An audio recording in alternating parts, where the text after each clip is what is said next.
Hello, everyone. Welcome to this meeting on Ecuador called Cocaine Chaos, Ecuador's Drug War, which Bergen Global is inviting to here to discuss the recent upsurge in violence connected to drugs, cartels, and gangs in Ecuador. In the last few years, rivalry between cartels in Ecuador has increased tremendously. We've seen a huge increase in cocaine production in the region. Ecuador is on the transit routes for one of the transit routes for the cocaine. We've seen murders in 2022 increase by 85% in the country.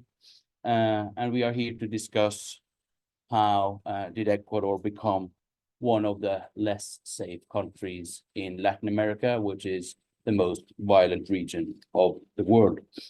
With us to discuss this topic, we have two PhD candidates, economist Monica Beeder from CMI and Norges Handelshøyskole. Welcome.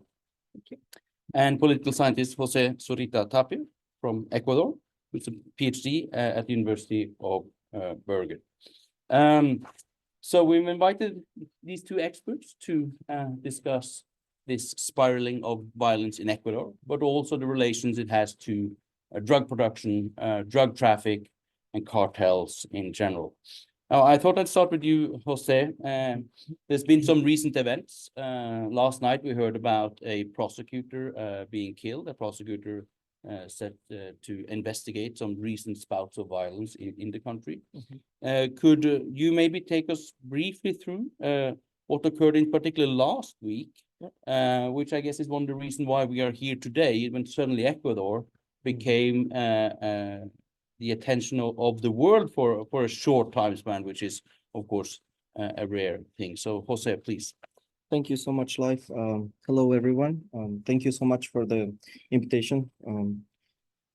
It's very tragic what is happening right now. It's not nice to get the spotlight on these sort of events, very violent things happening. As you mentioned, we transitioned to one of the more or less safest countries in Latin America, and now we're considered one of the most violent. And that doesn't sound too good for anyone, to be honest. But what happened last week basically is we have two major events. One event that led to this outburst of violence, and also something related to this that happened a few days afterwards. So I'm just going to take you for the first event. It was this member of one of the gangs slash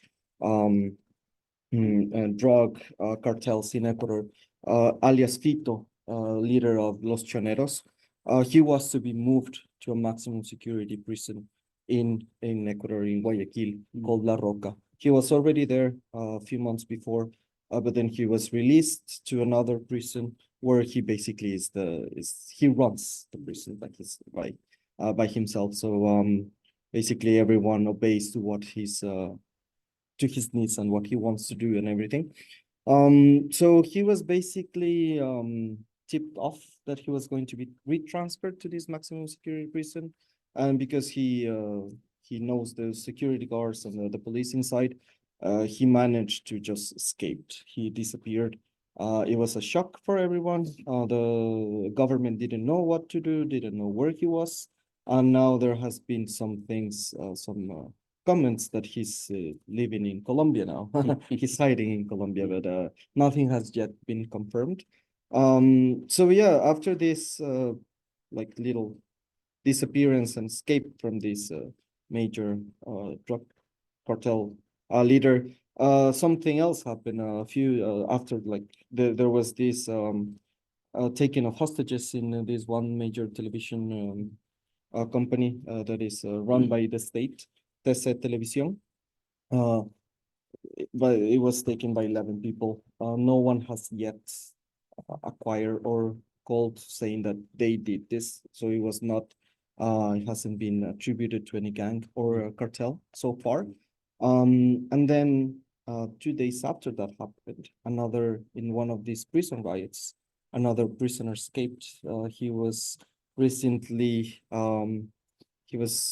accused by the Attorney General that he was the one responsible of the presidential candidate killing last August by Fernando Villavicencio, and that he has a major, like he also wants to kill the Attorney General in that sense.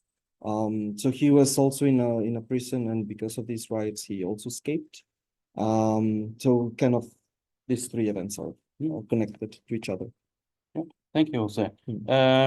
Monica? Yeah, okay, just following up on that. So first of all, want to say what you mentioned about, you know, the prisons being kind of organized by the different criminal groups is something we see throughout Latin America.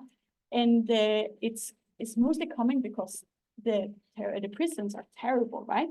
They have like lacking basic infrastructure, you know, such as foods. So, and they're very overcrowded and so on. And because of that, the gangs kind of have to organize it. Otherwise, people wouldn't get the basic needs in the prisons. But what happens then is that all the prisons are organized by gangs and run by it. So that one of the things they can do is, like, if they want to, they can kind of cause this riot and get people out. But they can also get like a lot of weapons inside and so on. And you can also not kind of go into a prison in these countries without being affiliated with a gang. Then you risk actually being murdered, or if you're not already part of a gang, you will definitely be part of a gang before going out of this prison. So you had this big riots happening, then this Fito, a large gang members, was missing, and then the president declared emergency, state of emergency situation, where he named all the big criminal gangs as terrorist groups. So kind of in their like kind of pushing this hard hand and to fight against them, to find this gang member again and kind of create some control in such sense. And this is when this happening at the TV station came, right? It's as a response to this kind of hard hand tackling of the situation. Yes, but it's very curious because although this is all connected, like so far not anyone has attributed these events of the TV station. And if you see some footage of the afterwards events, they're basically kids. I mean, these 11 people, they look like 18, 19 years old. So they basically had no idea what they were doing. And yet this happened. You also mentioned, Jose, last year, this is because this is the culmination, right? This has been a wave of violence. We've seen political violence as well, but also other types of violence. And it's been a huge upsurge in Ecuador in particular. And last year, as you mentioned, Jose, during the presidential electoral campaign, the candidate Fernando Villavicencio was killed in midst of the campaign. So these events we are talking about now that we started out with, and these are just the culmination. So I thought I'd ask both of you, I don't know who wants to start, because there might be different explanations for why is Ecuador here. So I want to ask you, what's the background here? How did Ecuador go from being maybe not a perfect democracy, but a relatively stable, low violence democracy towards the situation we have here? Jose, do you want to start? Yeah, sure. And then Monica? Yeah. Yep. Okay, so there are some major events that kind of made us transition towards what we are right now. As you mentioned, there is the pre-event was the killing of this presidential candidate, but this sort of takes us back at least 20 years back. So this has been in the process through these years. So basically, as you mentioned before as well, Ecuador has transitioned to drug transit country to now being a drug producer country. So now we're not only taking drugs from Colombia and being transitioned to the US or to Europe, but now we're actually making our own drugs and exporting them to the US and to Europe and to Asia as well. Basically, this is because in 2009, before 2009, we used to have a military presence from the US in one of the military bases in Ecuador, in Manta. And in 2009, the government decided that this wasn't good for Ecuador. So they expelled the US presence in the country. And of course, they took all the equipment that they had, all the batters, everything that they had in their position. So that kind of opened a window and like a space for these for cartels to enter the country. So you have a lot of public policy that has changed throughout the years in terms of judicialization of drugs, in terms that being softer in how they apply their rulings, like the judicial rulings and everything. So that kind of opened more space for these cartels. And then you also have COVID. COVID kind of made everything worse for us because we were severely affected, and the government, of course, we didn't have enough resources to deal with security and COVID at the same time. So things from security, like resources from security, were put into health. And then, of course, we have the previous government with Lasso. He was very, what's the word? He was very soft and inactive in terms of how to deal with violence in the country. Although he did do like plenty of presidential decrees declaring the country in state of emergency, something like what Noboa just did right now, but without declaring them terrorists, as he just did now. But nothing happened in that time. I mean, there was not people being taken to prison or gangs being dismantled as it is right now. And basically between this period, between 2021 and 2023, this is something that you mentioned, Monica, there were around 500 prisoners being assassinated throughout the different prisons, inside the prisons by these riots. So you have a total of around 13 riots in this period of time, and 500 people assassinated. So yeah, since Noboa was elected, you see that there is this this emphasis on declaring a small, well, not a small, but declaring a war and a conflict with this criminal organization and cartels. So they are aiming to get control back of the country, but let's see what happens. Yeah, there is getting a fight for it. Yeah. Monica, what's your take on it? So I mean, I totally agree with you. So I've mostly been doing research on cocaine production in Colombia. And Colombia is the biggest cocaine producer in the world by far. And then what we've seen in Colombia in the last nearly a decade is two kind of important things. One is that there has been a peace agreement with FARC that was involved in a lot of the drug producing before, which has led to kind of fight over territory and kind of Mexican cartels coming in, taking over. And this has kind of shifted a bit everything, which leads space to kind of fight over control. That's the one thing that is happening. And the other thing that is happening that I feel is often forgotten in the international media is that there's been a huge boom, huge increase in cocaine production. So now Colombia has more than double its yearly production, and they've been doing this like several times in the last 10 years. So there's just a lot more cocaine being produced, and then it's going to be transported, to Europe and US, and then Ecuador is a neighboring country, and it's an important route to transporting this, which means that then a lot more cocaine is going through Ecuador. And that leads to two things. One, it leads to is more money for the gangs who are involved in this. And with this money, they can buy more weapons and so on. And they can also then use this money to infiltrate the politician, judicial system, and so on, which we've also seen here in Europe in the big ports of like Rotterdam and Antwerpen. You've really seen this push with this increased money you can use. And secondly, when there's a lot more money to be earned, there's also more to fight over. And this is also why we see this big fighting now in Ecuador.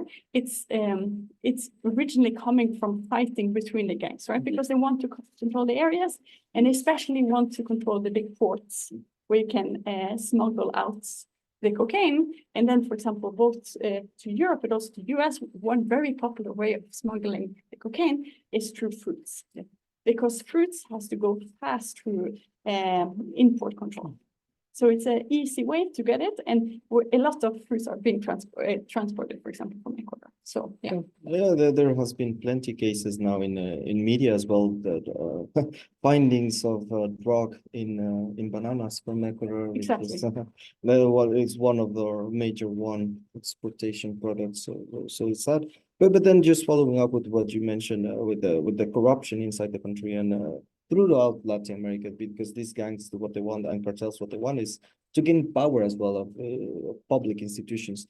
So something that also led to this is that the Attorney General, she's investigating, she just released a major corruption scheme in Ecuador, well, the second largest corruption scheme in Ecuador, and she called it metastasis. In the sense that it's spreading everywhere in the public institutions. Basically, it's high-level officials in major public institutions linked with cartels and crime organizations, especially in the judicial system, which is, you know, they are supposed to be the ones in charge of ruling and assigning these sentences, but now you see a lot of people just walking out free and going back into their own paths. Yep. Thank you both for these thoughts. I was thinking about one of the things there are two types of violence, right? Between the cartels and now between the state and the cartels. And you also talking about two types of drivers. You talked about action and reaction. When Noboa is acting, we're doing something, and the cartels are reacting. But also you said, well, there's opening a space because they've been soft on drugs for a while. They've reduced U.S. presence and so on and so forth. What type of violence would you say is driving in Ecuador today? Do we still see it's a cartel versus cartel, or have we seen a transition towards what we may have seen in Mexico for some years back, where there's a declaration of war and we've seen an upsurge in violence? In other words, a violence or a war, so to speak, between the state and the cartels. What would you say is dominating in Ecuador today? Any of you? If you want to start. Yes, first. so I think what has been like, if you look at the last year, the driving force has been actually the fighting between the gangs. But that might change now, right? If the president really want to have this hard hand on trying to stop it, it might change. But when you talk about this huge increase in violence we've seen in the last year in Ecuador, is mostly driven by them fighting over territory, and then of course innocent bypassers being kind of dragged into this because they're just in the way. So. Yeah, I would also say that there is been a transition towards being just one, like a fight between gangs and cartels. I mean, these prison riots that I mentioned before, this between 2021 and 2023, there were basically just gangs killing each other and like between each other, and the government kind of allowed it because they didn't know what to do or how to act. They just said, okay, informally they said that, okay, so let them figure it out. And they didn't do anything. But I guess since last August, by the killing of this presidential candidate, I think it's a clear message that is no longer a fight just among gangs and among cartels, but now it's a declaration of, okay, state, we want to intervene, we want to take control because you're not doing anything. And this is a response of what President Noboa now has done. It's also like engaging in this war with cartels and crime organizations. I also just wanted to mention, because I'm an economist, so I really like numbers. So when we talk about like Ecuador becoming a lot more violent, what does it mean, right? So right now, the latest number is saying like it's about 45 homicides per 100,000 inhabitants per year. But what does that mean? It's a bit abstract. So what we do is that we do it by 100,000 inhabitants per year, because then we can compare like within region, but also across country. So now it's 44 in Ecuador is the kind of the latest estimates, which is one of the highest in Latin America. But to give a comparison, what do you guys think this number is for Norway? 20. It's 0.5. Oh. It's there, right? So it puts things maybe a bit easier into perspective. So when we talk about 44 homicide per 100,000 inhabitants per year in Ecuador, and Ecuador has a bit less than 18 million people, that is about 8,000 people being murdered every year, which are like huge numbers. And of course, there are other Latin American countries that have such a high numbers, for example, Venezuela, and then some of kind of the Caribbean, such as Jamaica. But even, Mexico and Colombia, which we often talk about when we talk about high levels of violence, they have about something like 25. So this is it's like a huge increase in violence that we're talking about. I'm smiling not because of the violence, but because I've been working on this some years back, trying to do the same exercise, and it's wonderful to listen to this pedagogical way of discussing such a serious topic. Thank you. Talking about violence, of course, there's also talk about types of violence, but also the geography of violence. And the numbers you mentioned really affect people. If you travel to country with high levels of violence, if you know people in such countries, it affects their daily lives tremendously. So, but we also have the geography of the violence. Talking about Ecuador as a transit country, oftentimes violence concentrates around places like prisons or around the transit points. How is the violence spread in Ecuador? Do people generally feel the insecurity all over Ecuador, Jose, or is it concentrated still? Would you feel safe in Quito compared to Guayaquil, for instance, the two major cities? How's the distribution, would you say? Yeah. Okay. So that's a very interesting question. Because a few years back, I would say, right after COVID, you would see that there was this concentration in some cities, in some provinces of Ecuador, especially close to the borders, in Esmeraldas, which is very close to Colombia, Tulcan as well, which is like you have this transit, Guayaquil, of course, because of the port, Manta, because there is no longer this military base run by the US. So yeah, you kind of could pinpoint the different sectors where you would say, okay, yeah, this is not going to be safe. But now that's changed. You can actually feel very unsafe, even in the capital, even in the let's call it in the high end parts of the city, where like people were before just like living in their small bubbles, walking in the middle of the night with their phones out, and then nothing would happen. Well, nothing would happen. Now people are very afraid. People in the capital, people in Quito, they try not longer to be outside, like once it gets dark, unless they really have to. There has been a lot of people being kidnapped, also being killed. Of course, this might also be petty crime, but some of these things, especially in Guayaquil and in other cities, you find that is related with this crime organization and cartels trying to recruit more people, trying to kidnap them, and yeah. It's very interesting because, like in other Latin American countries who've had violence for a longer time, there is of course a lot of inequality, right? So the rich people they get this fancy condominium with super high security, and then in Brazil, for example, the poor people living in the favela has to stay home for like 3 weeks because the local gangs want to fight and so on, and similar in Colombia and in Mexico and so on. So it's interesting to see how this will kind of evolve now. Yeah, no, I mean, when this event happened in Guayaquil, I talked with some friends and family members in Quito, and the first thing they mentioned is like, yeah, we're scared.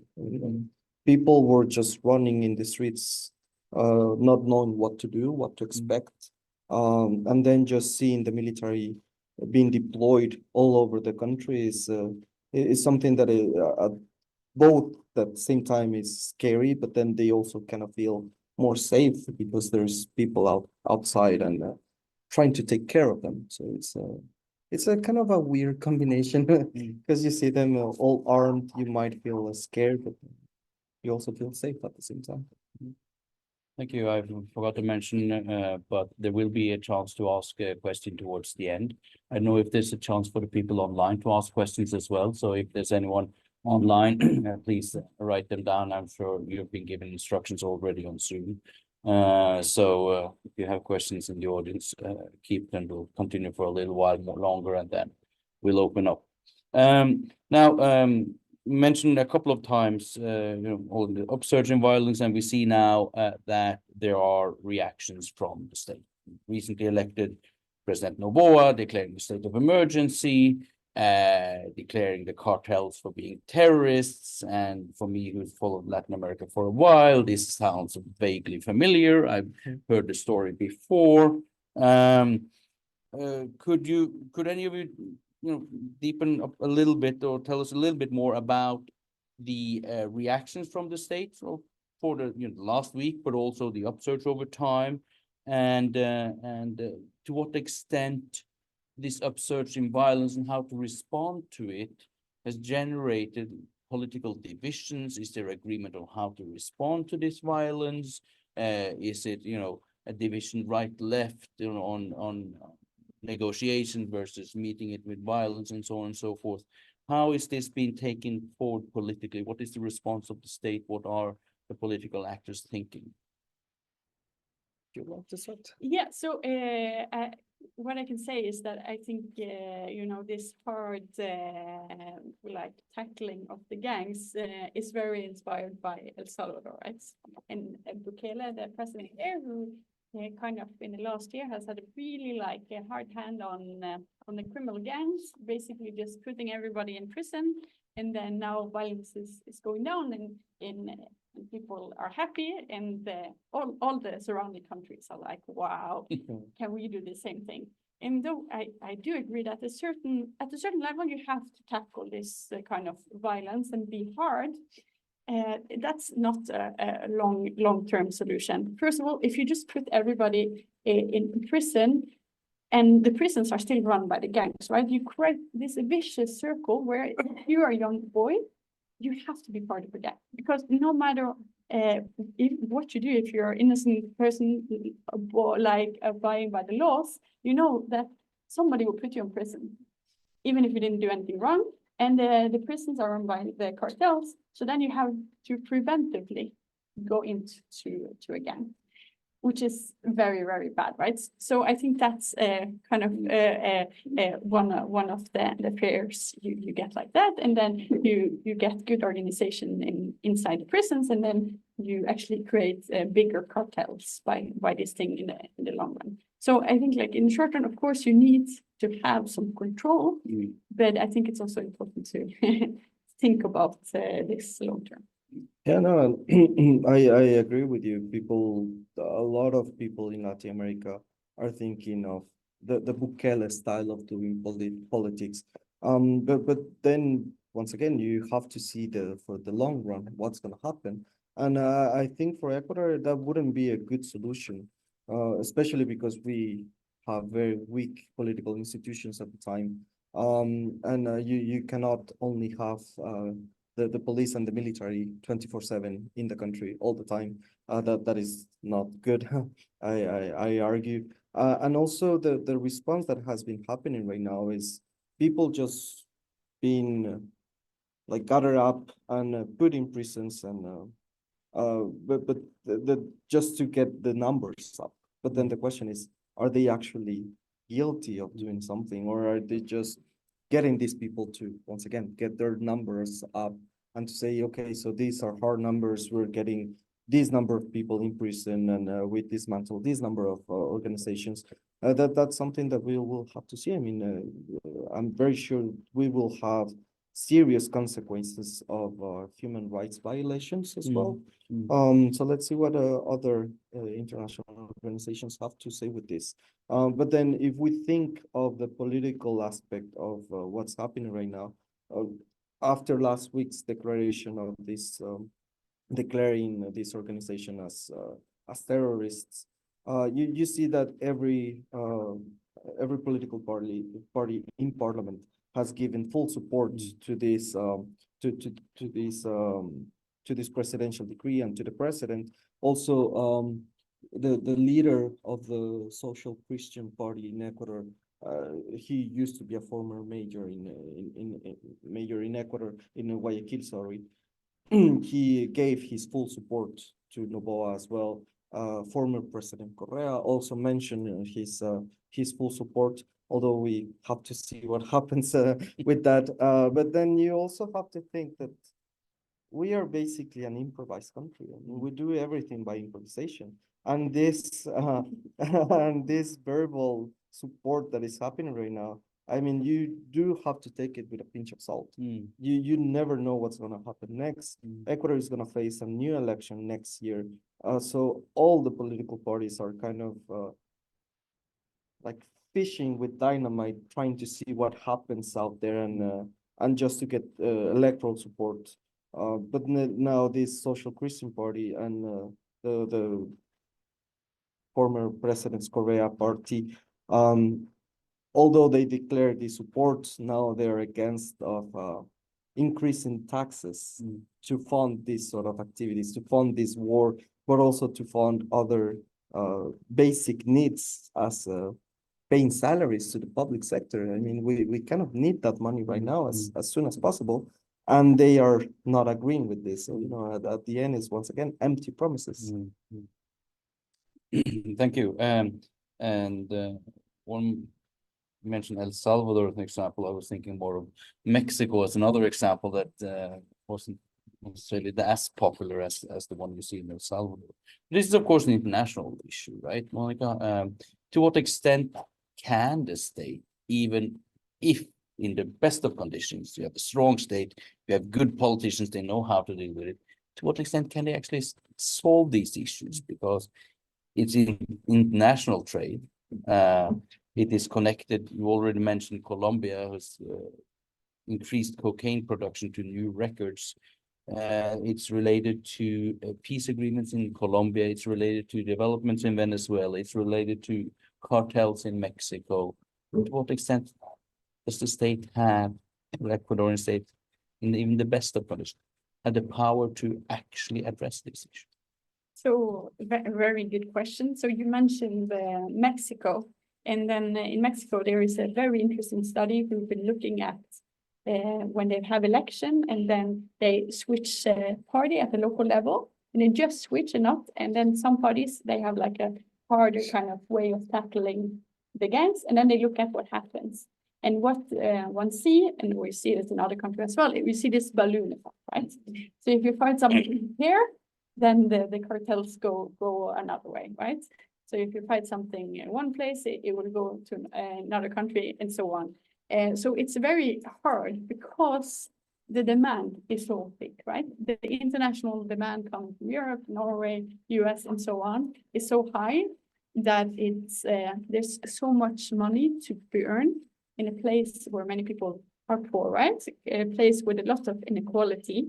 And we'll often see that it's lots of poor people being involved in this industry in different levels, right? Because, yeah, they don't have that many other opportunity and so on. So I think long run, if you want to solve this problem, one of the issues you really have to tackle is the inequality.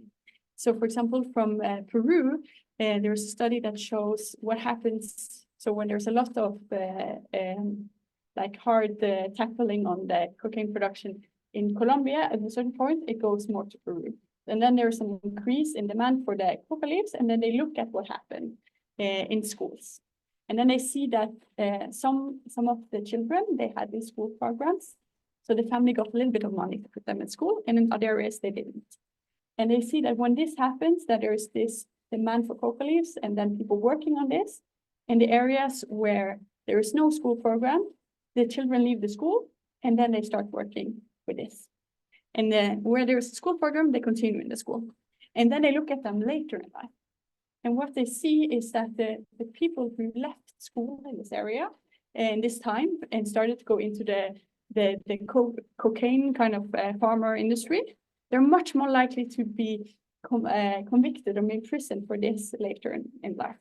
So it's kind of like you create the human capital kind of education that follows people. And other studies kind of show the same thing, that when it comes, especially when it comes to cocoa leaves, it's always like the poorest people in the area who are involved in this. So having like good education system and so on is like, I think, one of the fundamental things. Helping with inequality is fundamental things that you have to do. But of course, this is very, as you can probably agree, as like politicians, this is very long term, right? It doesn't really solve that there is a lot of violence in Quito now today. Yep.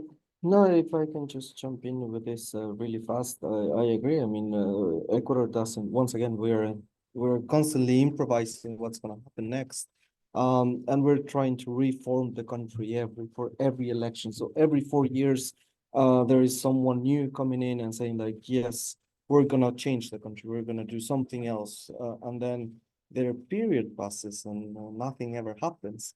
And I agree. I mean, if you were to focus public policies on education, on this, and to reduce inequality in these sectors, you would have less children thinking in schools of, if they are even in schools, of thinking that they want, that when they grow up, they want to be dealers, or they want to be part of a cartel, or like narcos. So I remember I was working in 2018 in an NGO for education, and there basically was people volunteering to be teachers in these high inequality schools, and in the suburban areas, in the small towns in Ecuador. And there you would hear a lot of these teachers saying like, yeah, I have plenty, like at least 20% of my students, they want to be narcos when they grow up. And this was 2018. I can only imagine that the numbers right now are even higher, and even if they continue in schools. So I guess this is something that is not a one-man job. It should be something that should be national interest. But I guess it's also, it's also kind of increasing in Ecuador. So what I've heard at least is that now in the last years, we see more presence of gangs trying to recruit in schools, in kind of also cities in Ecuador than we just, more it was before more on that. Thank you. These are long-term solutions, or maybe lack of solution. But we have seen in some other countries, Monica, El Salvador was mentioned, right? For good or for worse, and oftentimes for worse. We've seen in some countries that politicians or the state has been successful in addressing violence. It was a huge downslide of violence in Colombia over the years, although through maybe a war or whatnot. We've seen, in quotation mark, there is some kind of success in El Salvador, even though this may be severely questioned. Is there anything in common of the strategies that have been successful in the short term? Can we say there's a pattern there? We saw in Mexico that war on drugs just created huge violence, but we've seen some of the quote unquote successes. Is there anything to be learned from any of these processes, or is it just don't go there?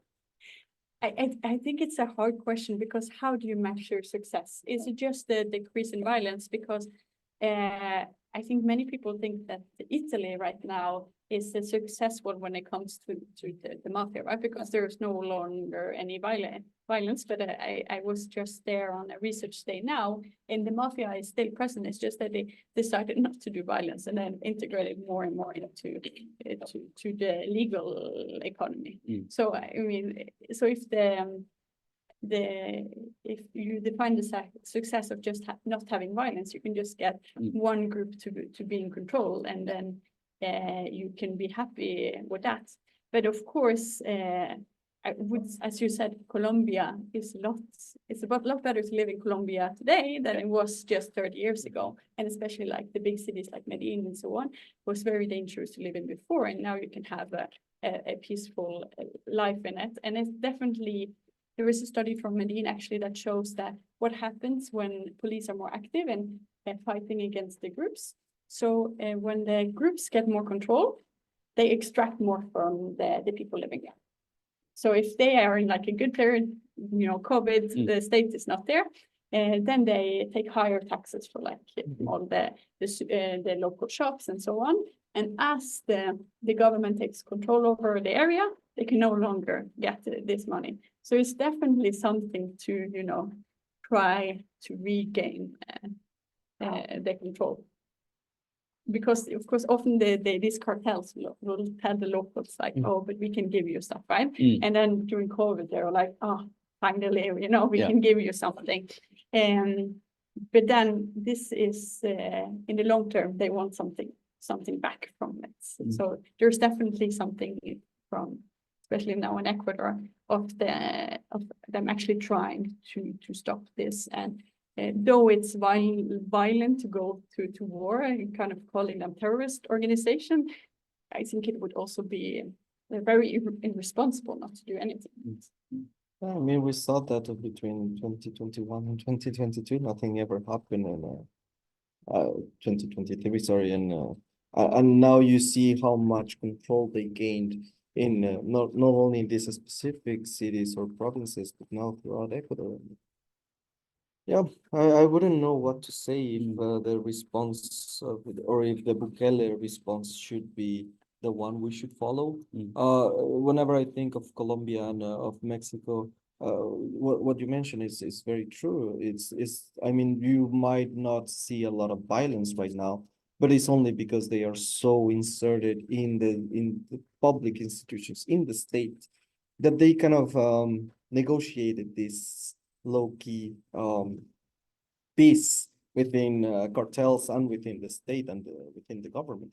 So I don't know if that would be a good solution for Ecuador either, just making peace with them and having them in public institutions.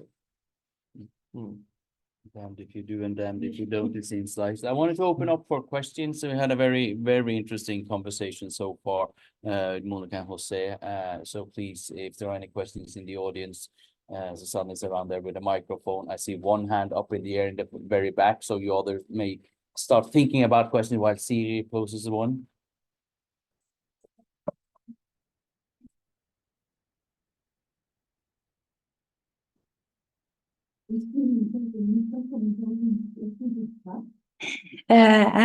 And so many things that I wasn't aware of. But I came to think of, so maybe it's about 5 years ago that there was this high-level politician commission with including the Minister of Finance from Mexico, and sort of proposing decriminalization of drugs in order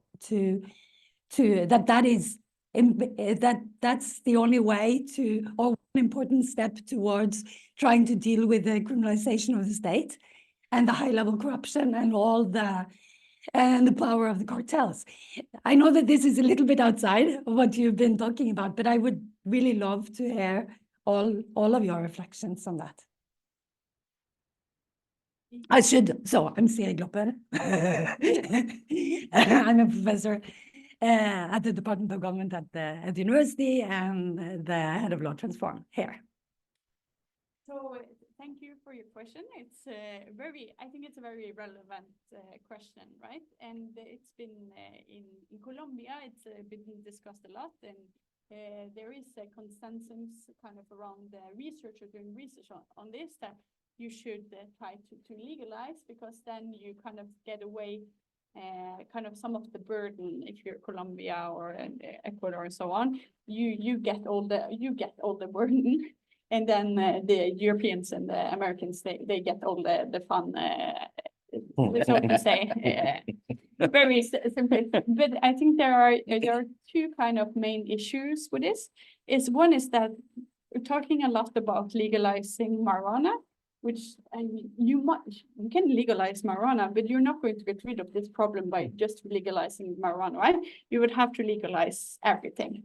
And then it becomes a geopolitical question. So even though Colombia would like to legalize everything, which they don't, because it's a very conservative country, so even though the experts want it, most politicians don't want it, and I think this represents many Latin American countries, right? Kind of conservative in their ideas. They would also not be allowed.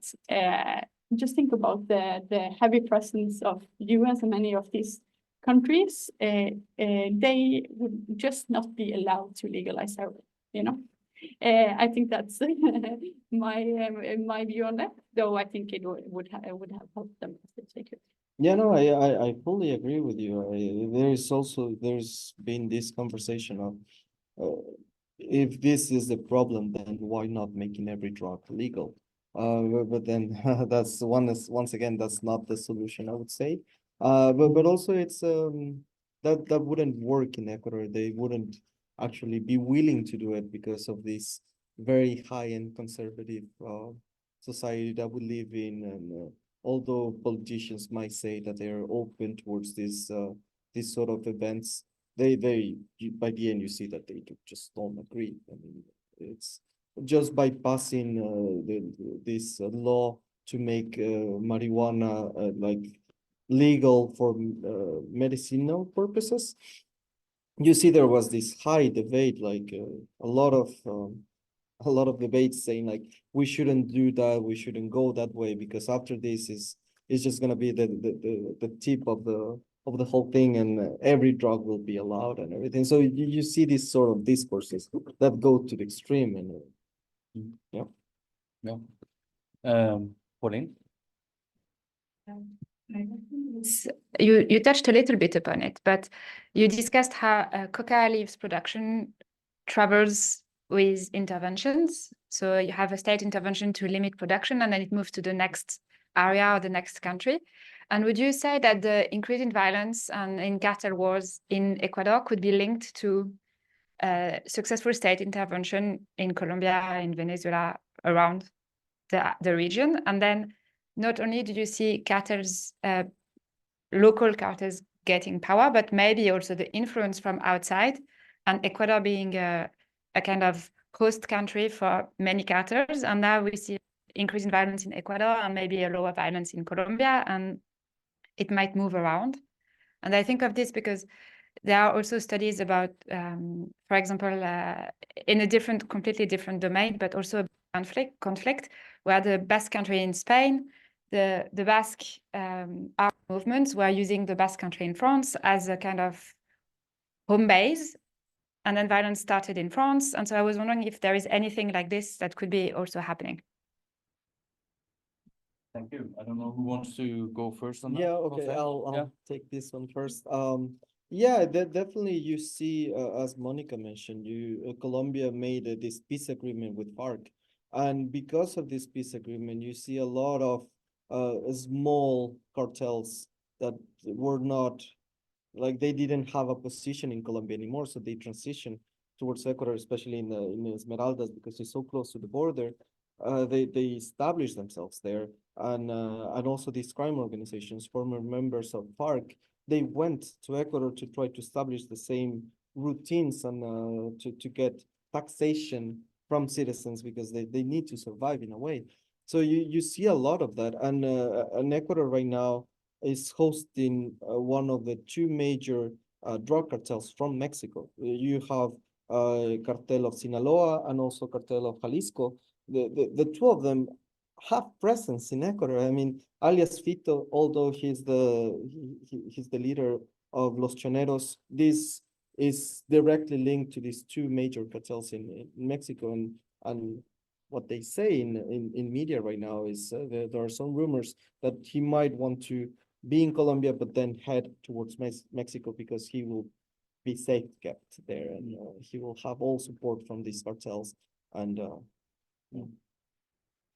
yeah, so yeah, I agree to a certain extent, but for a while now, Venezuela has been this free state where most of the kind of drugs have been going in. They've actually started planting coca leaves now in as well, and the government is involved in this and so on. But I think it's, though, like lots have gone over to Venezuela, it's like you want to kind of try all routes, right?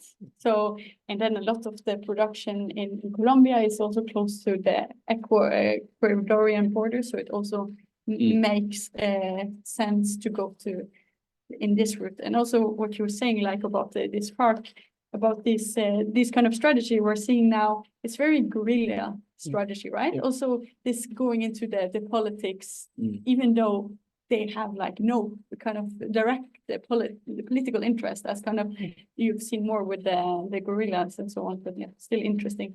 They definitely learned something from former park members. Yeah, and I guess it also, like, if perhaps there are not political means from FARC, but you do have the economic incentive to launder money. You don't have to go to the US to do that anymore. Since 2000, in Ecuador we have dollars as well. So that's also one of the reasons why there's at some point there was we were considered one of the major routes from Colombia to the US passing through Ecuador because of our currency, because we have the dollar, so it's easier for them just to go down and launder everything that they want. And now coming back to your question, also now Peru is very worried, right? They're like kind of declared state of emergency along the border, and they're like, okay, if there's fighting them in Ecuador now, will they come to Peru? They're worried about this as well.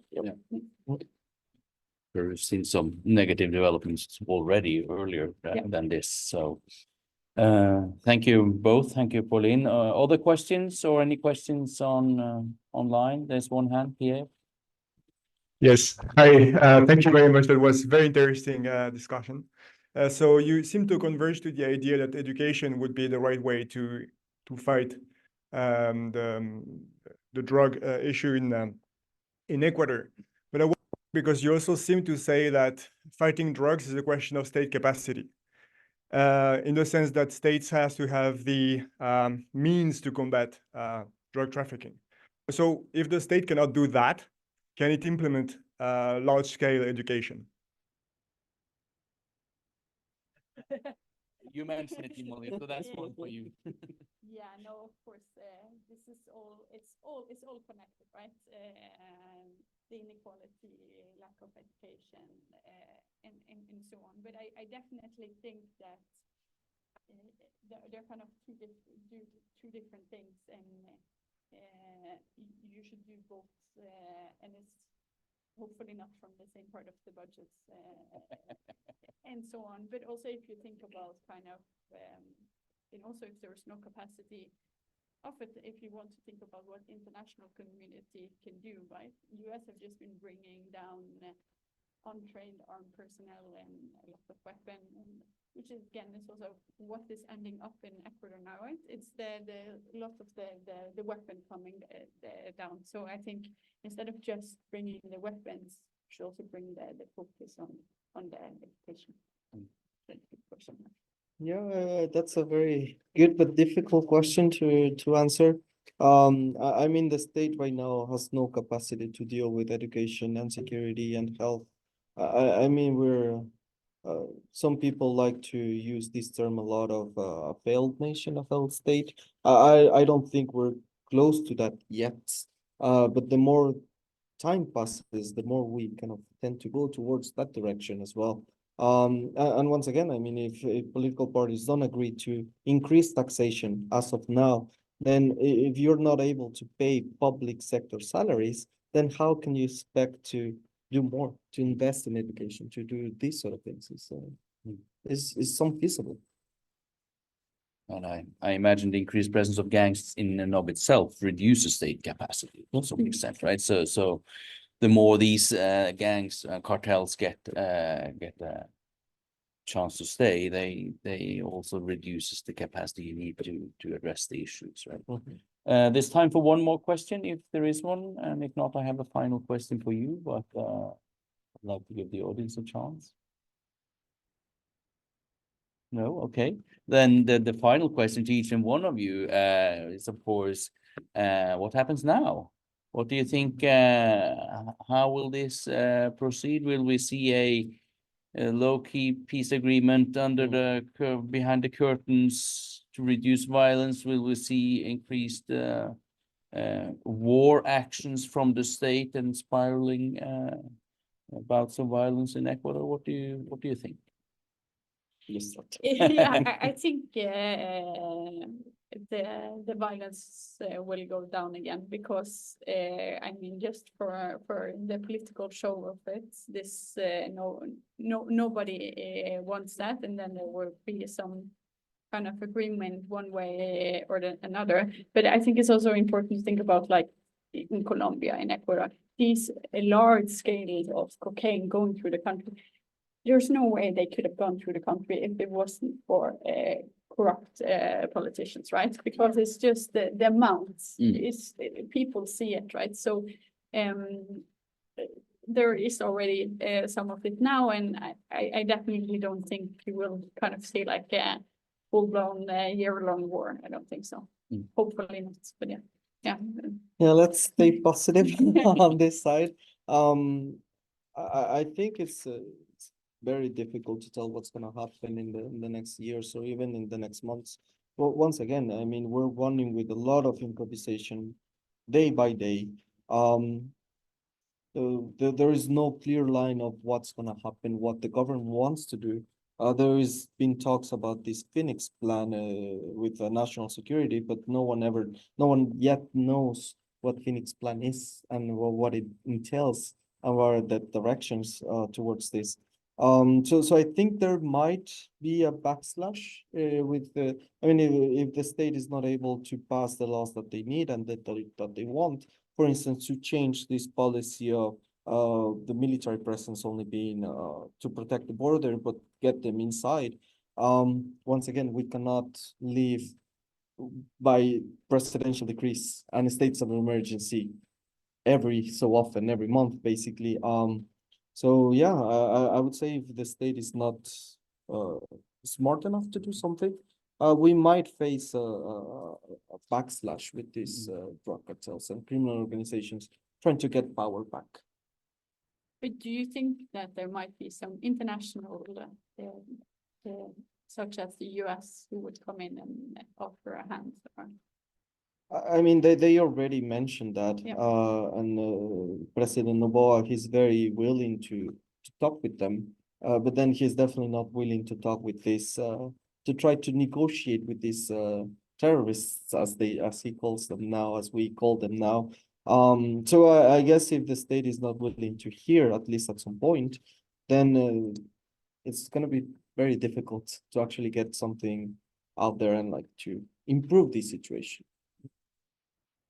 Well, thank you. Well, the return of the US to Ecuador may break the consensus about how to deal with these issues in Ecuador, then maybe. We'll see. I want to thank Monica. I want to thank Jose for this great conversation about a very serious topic. I want the audience to give them a warm applause.